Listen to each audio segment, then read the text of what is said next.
lang ang kampanya. The culture, the attitude has to change. That it is much healthier to eat vegetables and fruits rather than Western foods. Now, dun sa budget naman, tinanong ng ating kapatid, is it enough? Well, it's not yet enough with the many programs for high-value agriculture and the new PAP ay hindi pa enough ito. Dapat dagdagan pa. What is the ideal amount daw? Tanong nila. Okay, I will talk about broadly Philippine agriculture. When I was there, the budget of Philippine agriculture in 2022 is only 1.5% of the whole national budget. While you compare that with the other countries in ASEAN, the top 5, ay nasa 4 to 6% na sila. Now, with the coming in of President Marcos, dadagdagan. Okay? Sabihin natin pumunta sa 1.75% of the national budget. However, again, comparing ourselves with our ASEAN economies, ay konti pa rin. Dapat we should be at the minimum of 3% and as high as 6%. So, dagdagan pa natin. Very good answer. May tanong pa dito. Pakiabot yung microphone, please. May tanong din dito, si Dr. Pedro daw, you as a private sector farmer on the side, what vegetables or crops do you suggest naman based on your personal experience as a farmer? You mentioned the name of the plant kanina na lettuce. I like also yung tarragon.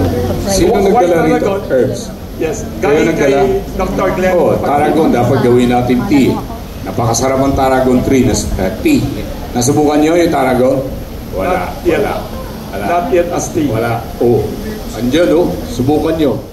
Huwag nyo kainin pang tea. Pang tea yan. Napakasarap yan Nilagay ko sa coffee, masarap din There are so many varieties of herbs that you can also plant, especially for urban, that you can privately consume and perhaps, kasi high value crop ang herbs. Unlike lettuce or the other, may yung fluctuation of prices goes up and down regularly. Dr. So, I like lettuce, okay? Lettuce. Ginagamit natin Tarragon. ang problema yung mga fast food natin, puro Chicken Joy.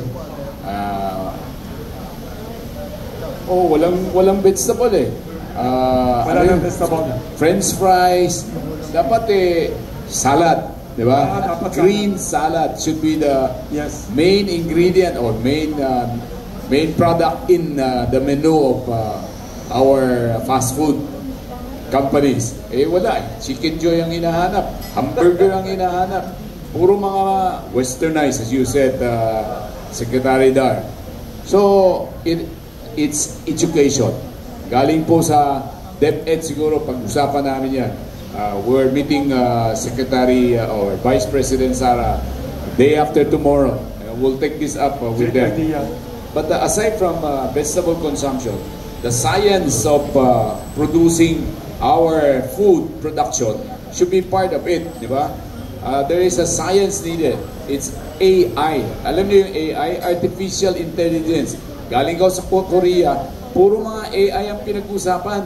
Hindi na yung mano-mano, hindi na yung manual. It's all about intelligence. It's all about technology needed to make our country in the next level. To make our country competitive. Kailangan mag-compete tayo. Pag talo tayo sa production cost, talo. Wala tayong mabibentahan. Alam mo yung production ng agriculture, dalawang sektor yan. One is for local consumption, the other one is for exports. Ang laki po yung market for exports. Pag-isipan natin, anong gusto natin? Mangoes, wala tayong problema. Ang problema natin, production. Kulang ang mangoes natin. Kulang na kulang.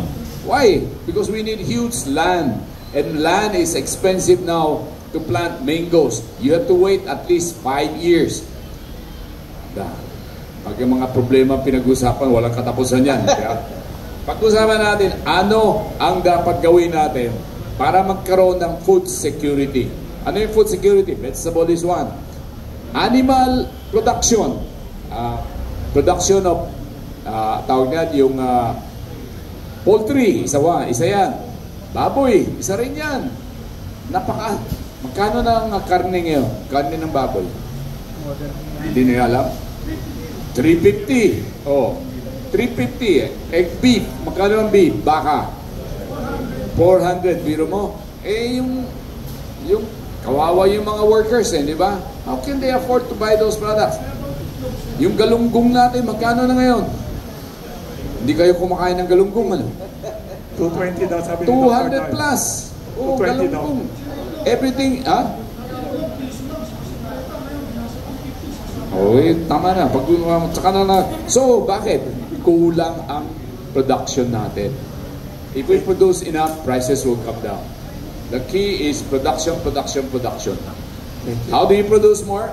You have to mechanize. You need a big land. You need cooperative. You need technology. You need the proper seeds, the proper rainfall. So, tama na yung problema natin. Basta kaya natin, kung magiging priority natin ang food production. Make it a priority.